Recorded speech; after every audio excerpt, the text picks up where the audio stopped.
예, 두 번째 살펴볼 팀은 내슈빌 프레데터스입니다.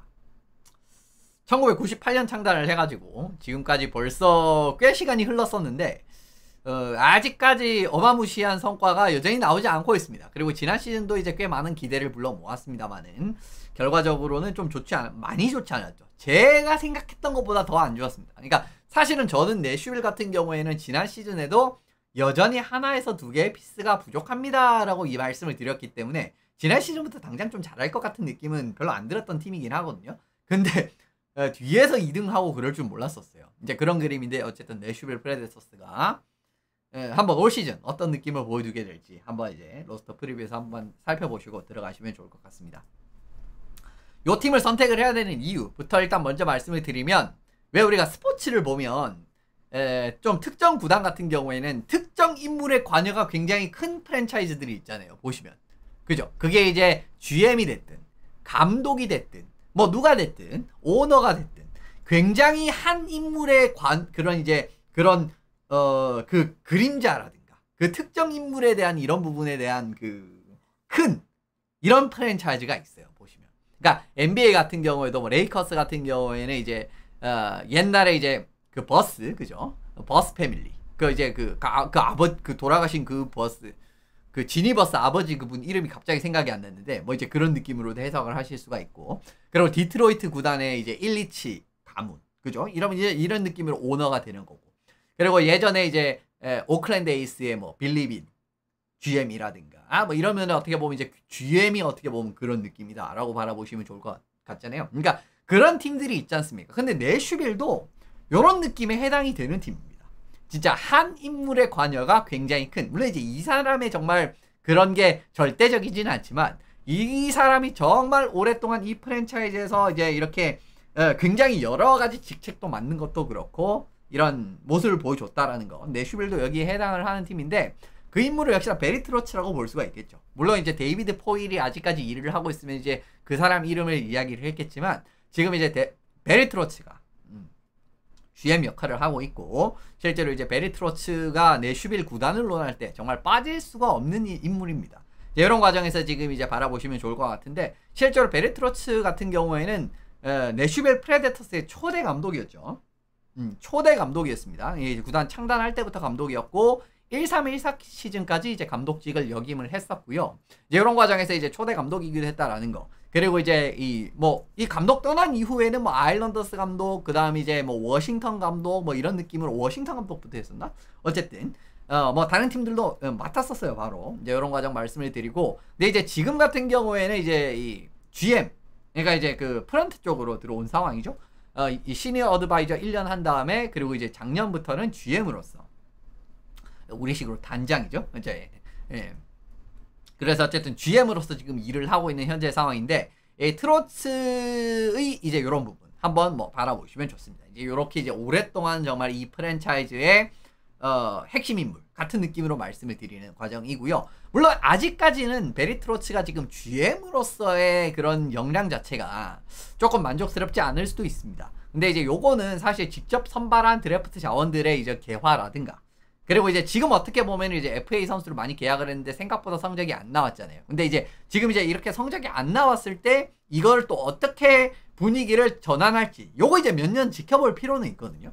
그렇기 때문에 아직까지는 좀 판단을 유보할 필요가 있는데, 일단 어쨌든 이 내슈빌 프레데터스의 정말 오랜 기간 감독을 한 인물, 그리고 지금 이제 GM으로서 팀을 이끌고 나가는 정말 이제 한 인물의 영향력이라든가 이런 부분이 상당히 큰 또 프랜차이즈라고 볼 수가 있기 때문에, 이제 이런 팀들을 좋아하시면은 뭐 내슈빌도 좀 좋아할 수 있을 만한 팀이 아닌가라고 말씀드리고 넘어가면 좋을 것 같습니다. 지난해 성적이랑 데스 차트 보고 넘어가시면은 30승 44패 8연장패를 거뒀기 때문에 승점 등률 41.5% 했었고요.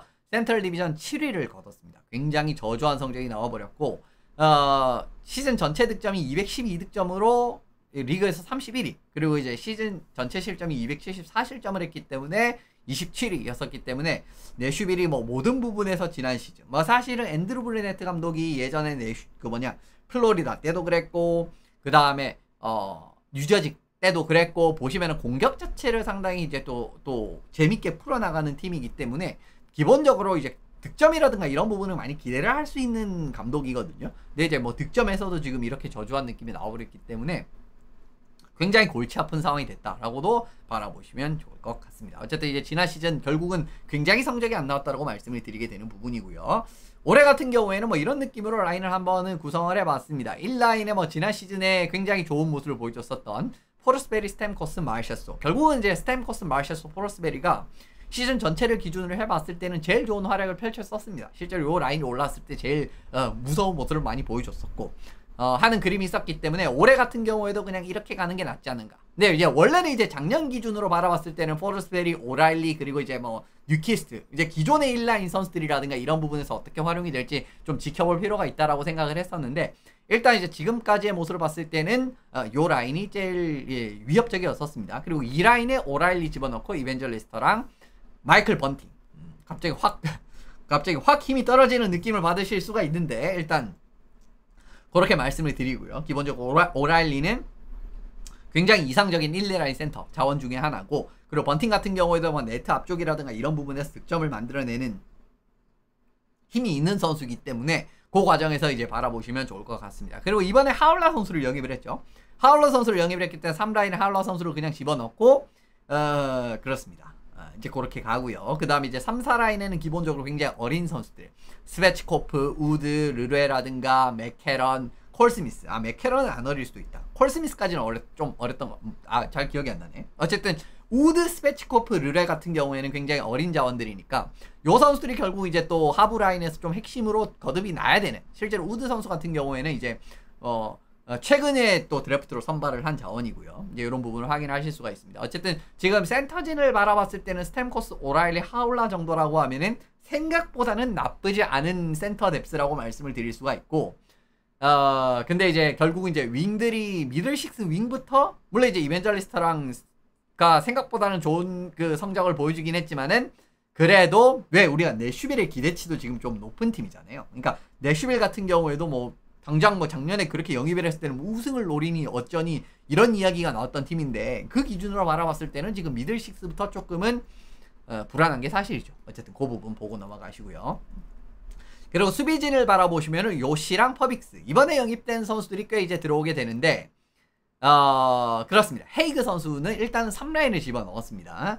근데 이제 3라인으로 쓸 그 사이즈는 아닌 계약 규모였는데 일단 어쨌든 헤이그 선수를 3라인에 집어넣은 이유는 지금 이제 좀 말씀을 드리게 될 텐데 퍼빅스 같은 경우에는 1라인에 집어넣은 이유가 요시 선수가 좀 퍼군반도 되고 약간 어떻게 보면은 좀 어린 이런 퍼군반 되는 조금 공격 기여가 되는 느낌이 되는 수비수랑 좀 아다리가 잘 맞는 모습을 많이 보여줬었습니다. 뭐 예전에 있었던 페브로라든가 뭐 그런 선수들도 마찬가지고 퍼빅스 같은 경우에는 직전에 있었던 어디냐 템파베이에서 사실은 그 헤드만 선수의 파트너라든가 이런 부분으로 많이 활용이 되게 되면서 요런 이제 스타 선수들의 좀 보조 자원 역할로 이제 그런 경험이 있는 선수거든요. 그렇기 때문에 퍼빅스 선수를 1라인 요시 옆에 집어넣었고요.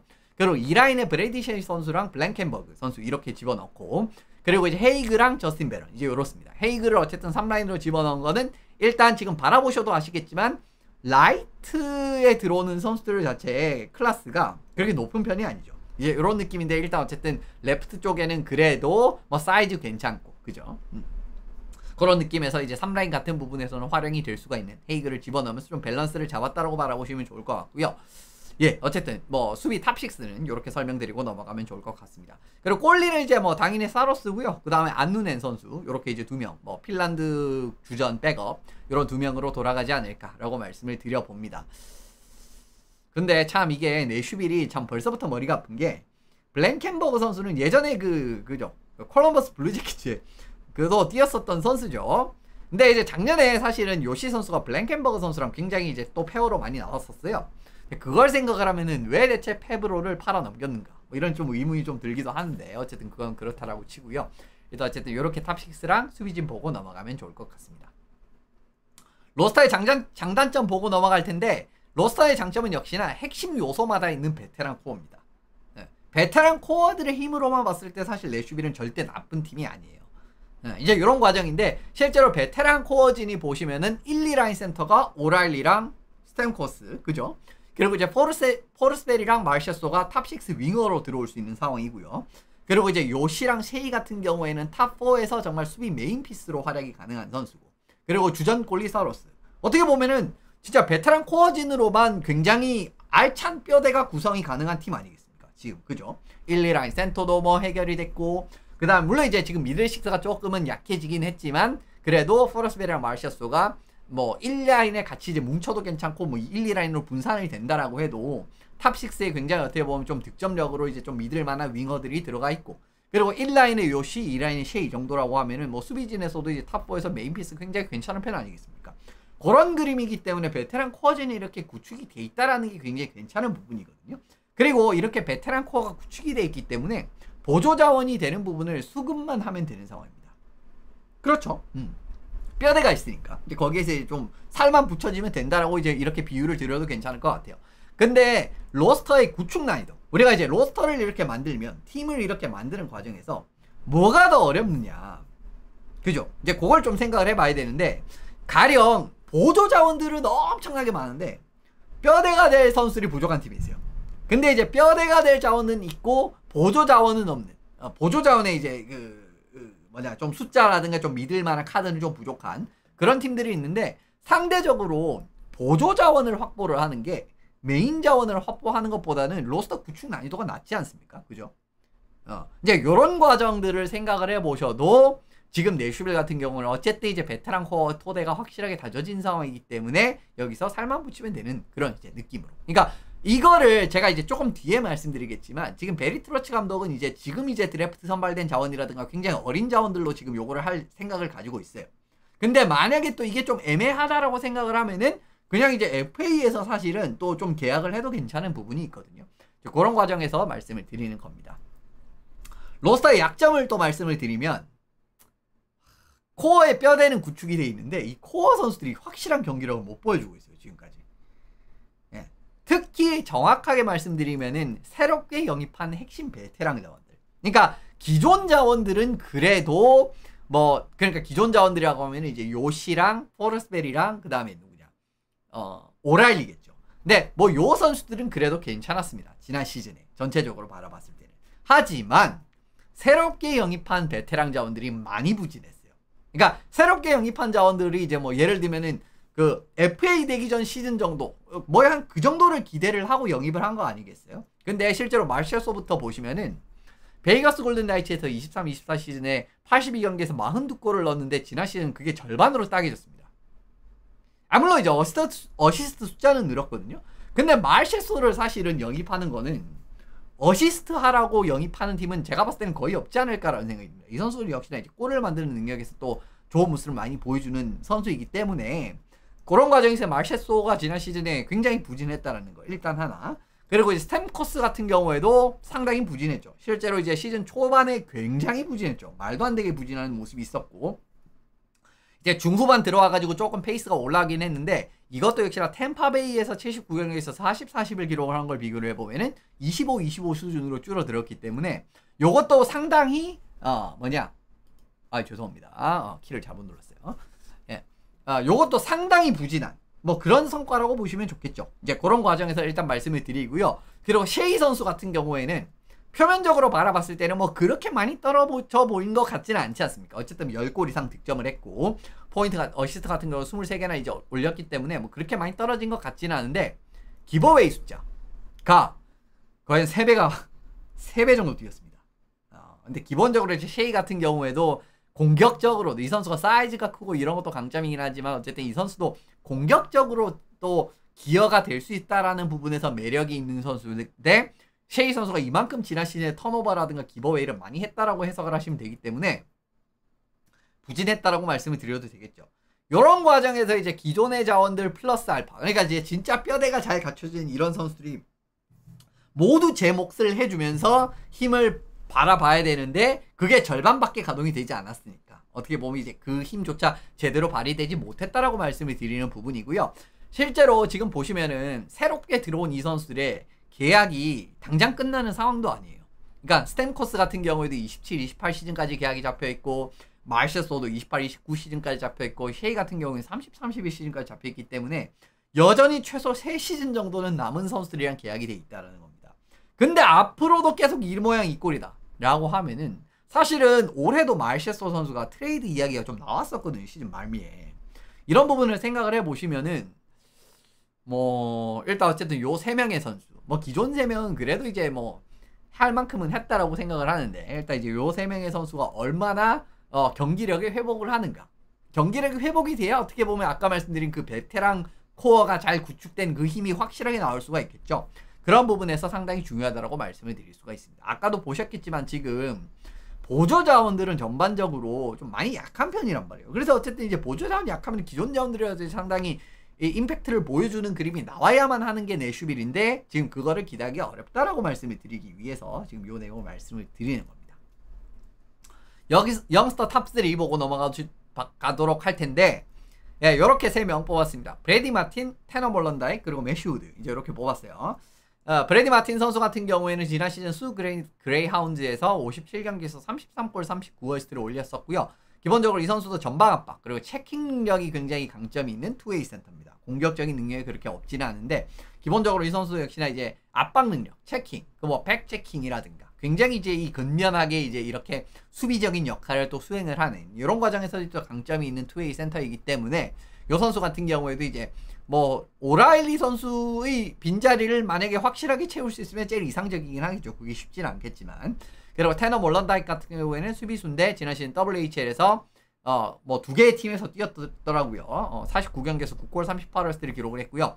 확실한 스케이팅 툴을 가지고 있는 선수고 굉장히 공수 양면에서 이제 좀 주도를 할 수 있습니다. 공격적으로도 뭐 스케이팅을 활용을 해서 러시 상황에 합류라든가 퍼군반이라든가 이런 부분 가능하고 그리고 수비 상황에서도 스케이팅 활용을 해가지고 뭐 대인 마크라든가 이런 부분에서 이제 좋은 모습들을 많이 보여주는 자원이기 때문에 앞으로 좀 잘 키우면 뭐 탑4 같은 느낌에서 잘 잡아주면 제일 좋기는 하겠죠. 어쨌든 요 그림 말씀을 드리고요. 마지막으로 매슈 우드 선수 같은 경우 윙 자원인데 지난 시즌 미네소타 대학교에서 뛰었었고 39경기에서 17골 22어시스트를 올렸었습니다. 기본적으로 굉장히 영리한 이 선수도 이제 하키 센스라고 많이 표현을 하죠. 상황 판단이라든가 그리고 영리한 플레이 그리고 이제 공격 능력이 상당히 좋습니다. 이 선수 뭐 이제 기본적으로 뭐 득점, 어시스트, 퍽 핸들링 뭐 이런 부분에서 이제 높은 평가를 받게 되는데 요 과정에서 지켜볼 필요가 있다.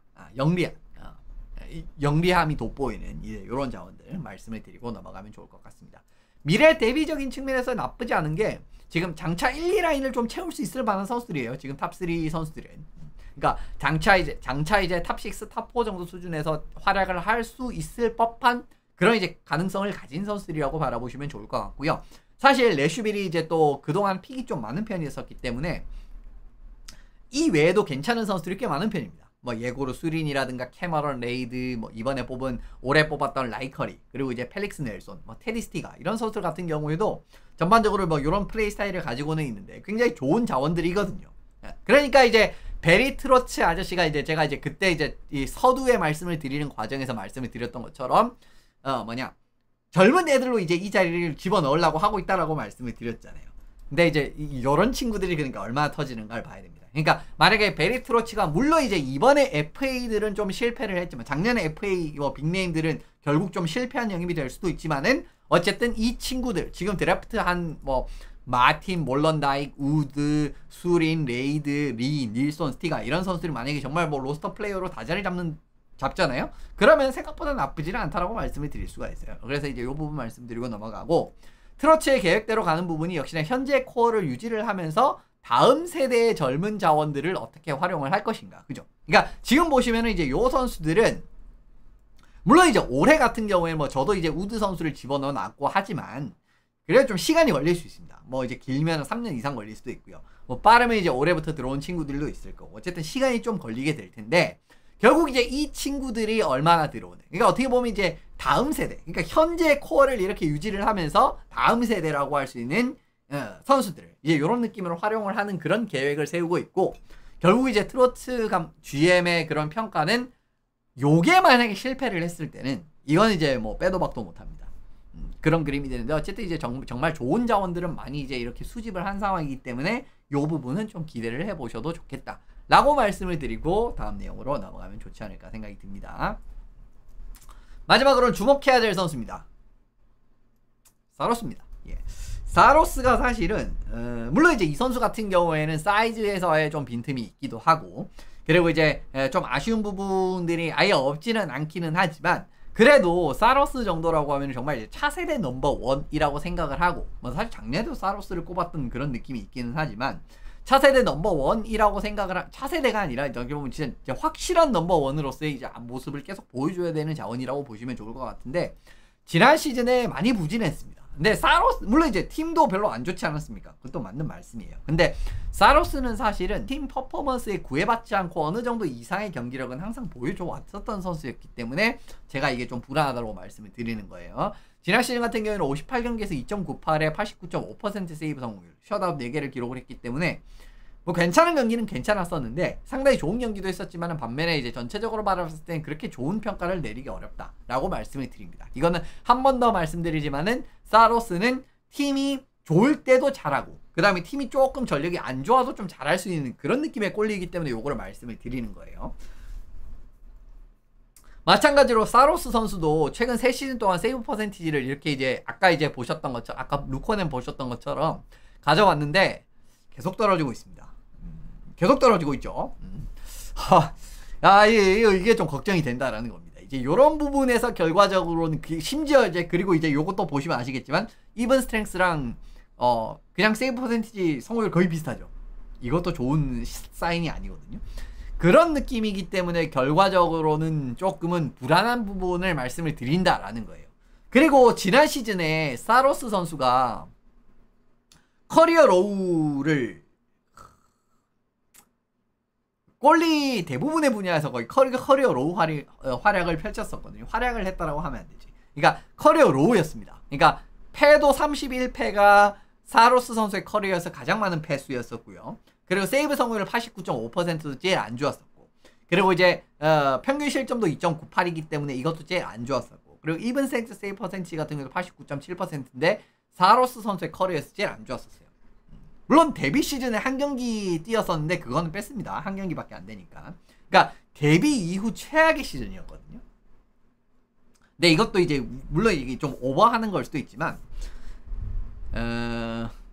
물론 당장 올해 좋아질 수도 있어요. 근데 이제 좀 걱정이 되는 거는 결국은 나이가 들면 들수록 지금 이렇게 조금씩 떨어지고 있다라는 거. 이거는 이제 또 왜냐면 이제 나이가 좀 들었으니까 이게 그 경기력이 좀 못 올라올 수도 있는 거거든요. 그런 불안감을 하나 내포하고 있다라는 점 하나랑, 그리고 완연하게 이렇게 세이브 성공률이 떨어지고 있다라는 것 또 하나, 이런 그림들이 있기 때문에 결과적으로 바라봤을 때는 지금 이거는 사로스가 절대 이 정도가, 물론 이제 팀 전력이 뭐 좋고 나쁘고를 떠나서 이거는 굉장히 안 좋은 성적이라고 봐야 되는 부분이라고 감히 말씀을 드립니다. 물론 한 시즌 정도 좀 부진할 수 있어요. 그리고 이제 당연히 리바운드를 할 수도 있고. 근데 왜 꼭 리바운드를 해야 되냐고 하면요, 올해부터 8년 계약이 시작됩니다.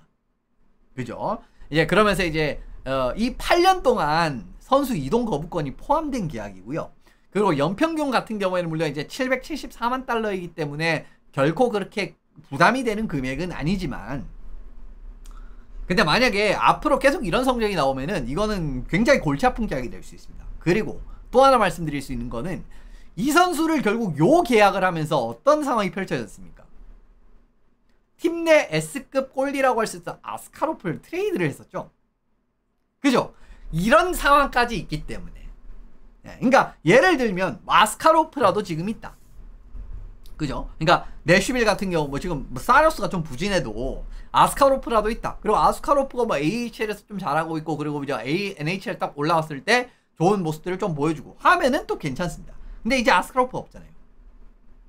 이제 아스카로프가 없거든요. 그러니까 요런 과정에서도 어떻게 보면 좀 골텐딩에서의 좀 미래의 그림을 그리는데도 좀 골치가 아픈 상황이 펼쳐질 수가 있단 말이에요. 왜냐하면 이제 그만큼 어떻게 보면 앞으로 8년 동안 계약이 걸려있을 정도로 그 지금 사로스를 믿은 상황이기 때문에 라고 말씀을 드리고, 그렇기 때문에 사로스 선수가 올해 무조건 반등을 해야 됩니다. 그리고 이제 지금 팀 코어가, 지금 내슈빌의 팀 코어는 어쨌든 구축이 된 상황이기 때문에 사로스가 어느 정도만 실점을 차단을 해준다라는 모습만 나온다라고 할지라도 스타 선수들의 힘으로 잡는 경기들이 사실은 좀 많을 수가 있는 팀이거든요. 그런 느낌까지도 염두에 두셔야 되기 때문에 사로스 선수의 부활이 정말 절대적으로 필요한 상황이다라는 걸 마지막으로 말씀을 드리고요. 어쨌든 내슈빌 내용은 이렇게 마무리를 해보도록 하겠습니다. 여전히 냉정하게 말씀드리면 내슈빌은 아직도 제 생각에는 그렇게 높은 것으로 올라가기는 당장 올해도 조금은 부족한 부분이 좀 많이 보이는 게 사실이라고 생각을 해요. 근데 어쨌든 이제 좀 급선무가 되는 부분은 어쨌든 장기 코어가 마련된 상황이고 그 과정에서 이 장기 코어에 대한 선수들의 퍼포먼스 회복이 우선시가 돼야 되고요. 그렇다라고 하는 과정에서 예를 들면 1년, 2년 이내로 젊은 선수가 이렇게 하나둘씩 점점 자리를 잡는 그림이 된다라고 하면은 의외로 이렇게 딱 좋은 모습이 나올 수도 있습니다. 어쨌든 그런 그림을 생각을 해야 되고 이제 베리트루츠도 사실은 이제 지금 내심 그런 그림을 그리고 있다라고 저는 개인적으로 생각을 하는데 요 그림이 올해 얼마나 색깔이 입혀지게 될지 그 부분 살펴보시는 느낌으로 올 시즌 바라보시면 좋을 것 같습니다. 어쨌든 오늘은 이렇게 마무리를 지어보고요. 다음 시간에 또 프리뷰 다음 주 월요일날 다시 진행하도록 하겠습니다. 끝까지 함께 해주셔서 감사합니다.